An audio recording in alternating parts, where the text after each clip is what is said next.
एक ऐसी अभिनेत्री जिसने अपने लटकों झटकों से लोगों को दीवाना बना दिया, जिन्हें एक्टिंग विरासत में मिली, लेकिन अपनी काबिलियत के दम पर उन्होंने बॉलीवुड में अपनी पहचान बनाई। लेकिन क्या आप जानते हैं, बॉलीवुड के सबसे प्रतिष्ठित परिवार में जन्म लेने और रॉयल फैमिली में शादी होने के बावजूद इनका बॉलीवुड में कईयों से लड़ाई हुई और उन सब ने इन्हें एरोगेंट, घमंडी कहा। बॉलीवुड में फैमिली का बोलबाला होने के बावजूद इन्हें डेब्यू फिल्म से बाहर कर दिया गया। और क्या आप यकीन करेंगे, ये फिल्म से ज्यादा अपने अफेयर्स और कंट्रोवर्सी की वजह से चर्चाओं में रहीं और back to back flop movie देने के बाद भी ये ए लिस्टर स्टार की लिस्ट में बरकरार रहीं। ये एक्ट्रेस कोई और नहीं बल्कि करीना कपूर खान हैं। बताया जाता है कि कपूर खानदान की बेटी होने के बावजूद करीना का नाम कंट्रोवर्सी से ज्यादा जुड़ा रहा। करीना कपूर रणधीर कपूर और बबीता की दूसरी संतान है। करीना की बड़ी बहन करिश्मा भी बॉलीवुड की जानी मानी फिल्म एक्ट्रेस हैं। कम उम्र से ही करीना का मन पढ़ाई में कम और एक्टिंग में ज्यादा लगता था। करीना ने लॉ कॉलेज में एडमिशन तो ले लिया, लेकिन उन्होंने लॉ की पढ़ाई बीच में ही छोड़ दी क्योंकि उनका मन एक्ट्रेस बनने का था। लेकिन इनके पिता एक्टिंग के बिल्कुल खिलाफ थे।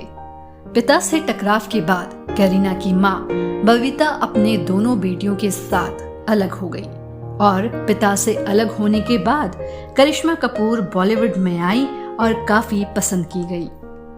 करिश्मा की सक्सेसफुल करियर को देखते हुए करीना भी बॉलीवुड में आने के लिए काफी एक्साइटेड थी। साल 2000 में राकेश रोशन की फिल्म कहो ना प्यार है ऑफर हुई। हालांकि कुछ दिन की शूटिंग के बाद करीना को फिल्म से हटाकर अमीषा पटेल को इस फिल्म में कास्ट किया गया। बताया जाता है कि किसी मतभेद की वजह से करीना को इस फिल्म से बाहर कर दिया गया था। वहीं करीना ने एक इंटरव्यू में बताया कि राकेश रोशन ने सिर्फ अपने बेटे के लिए कहो ना प्यार है बनाई थी। उन्होंने अमीषा पटेल को सुंदर नहीं दिखाया। अमीषा के चेहरे पर मुहासे और आंखों के नीचे दाग थे। वो सुंदर नहीं दिख रही थी। मुझे खुशी है कि मैंने इस फिल्म को नहीं किया। वहीं जब एक इंटरव्यू में राकेश रोशन से इस बारे में पूछा गया तो उन्होंने बताया कि फिल्म के सीन्स में करीना की मां बबीता की अत्यधिक दखल अंदाजी की वजह से करीना को फिल्म से हटाया गया था। सभी की अपनी दलील थी, लेकिन सच्चाई क्या थी किसी को आज तक नहीं पता। साल 2000 के अंत में ही जेपी दत्ता की फिल्म रेफ्यूजी से डेब्यू करने का मौका मिला। ये फिल्म अभिषेक बच्चन और करीना कपूर दोनों के लिए डेब्यू फिल्म थी और लोगों ने इनकी ऑन स्क्रीन जोड़ी को पसंद किया। इस फिल्म में करीना को बेहद पसंद किया गया और करीना को उस साल के फिल्म फेयर के बेस्ट डेब्यू एक्ट्रेस से भी नवाजा गया। फिर साल 2001 में सतीश कौशिक की फिल्म मुझे कुछ कहना है में तुषार कपूर के अपोजिट देखा गया। फिल्म और फिल्म के गाने दोनों हिट रहे। इसी साल इन्होंने ऋतिक रोशन के साथ फिल्म यादें में काम करने का मौका मिला। फिल्म फ्लॉप रही। इसी साल इन्हें फिल्म अजनबी और अशोका में देखा गया, लेकिन ये दोनों फिल्में बॉक्स ऑफिस पर कुछ खास कमाल नहीं कर पाई। फिर इन्हें करण जौहर की मल्टी स्टारर फिल्म कभी खुशी कभी गम में काम करने का मौका मिला।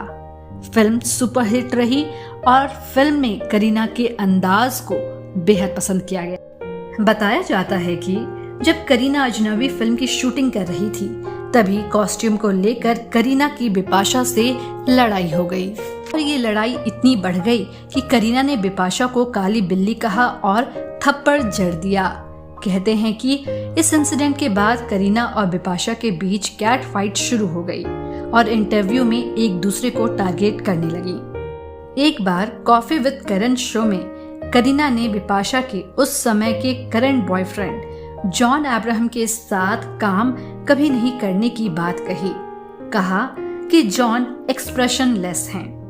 करीना के इस बयान पर जवाब देते हुए बिपाशा ने कहा, करीना के पास कुछ ज्यादा ही एक्सप्रेशन है। साल 2008 में सैफ के बर्थडे के मौके पर दोनों के कैट फाइट का अंत हुआ।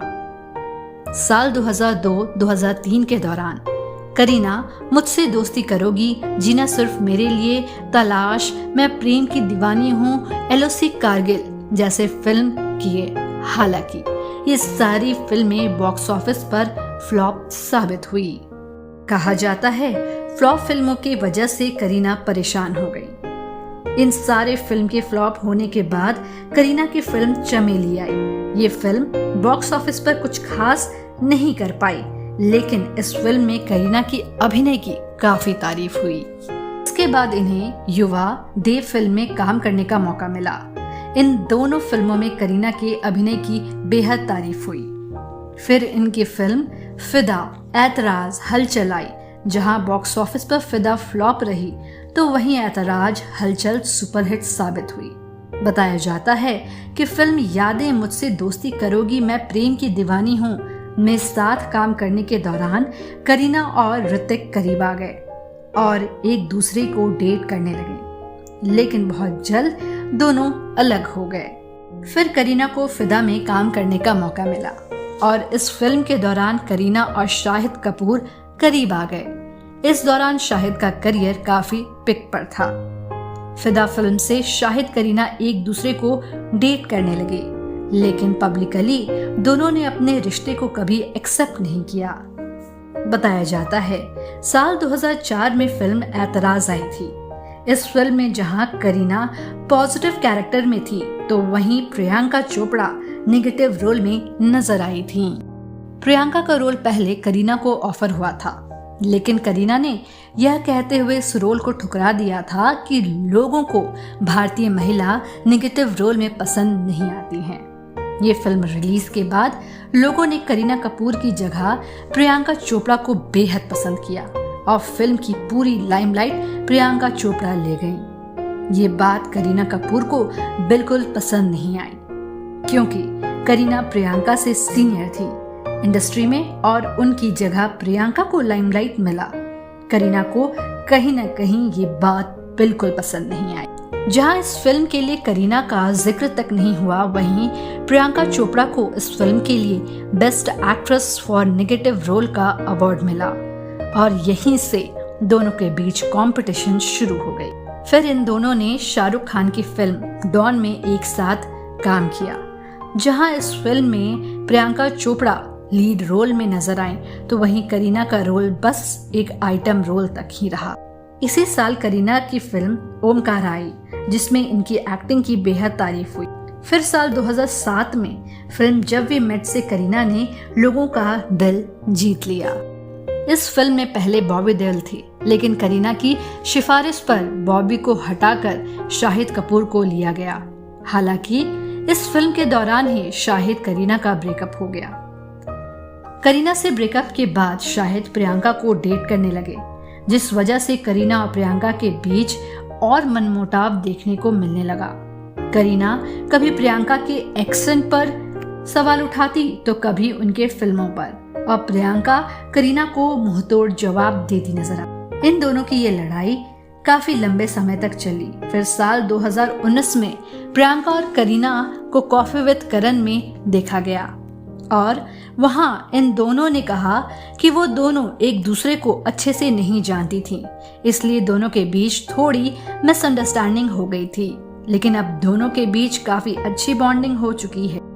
साल 2013 में करीना कपूर संजय लीला भंसाली को लेकर कंट्रोवर्सी में आई। दरअसल संजय लीला भंसाली ने अपनी फिल्म रामलीला में करीना को कास्ट किया था, जिसे साइन करने के बाद करीना ने छोड़ दिया था।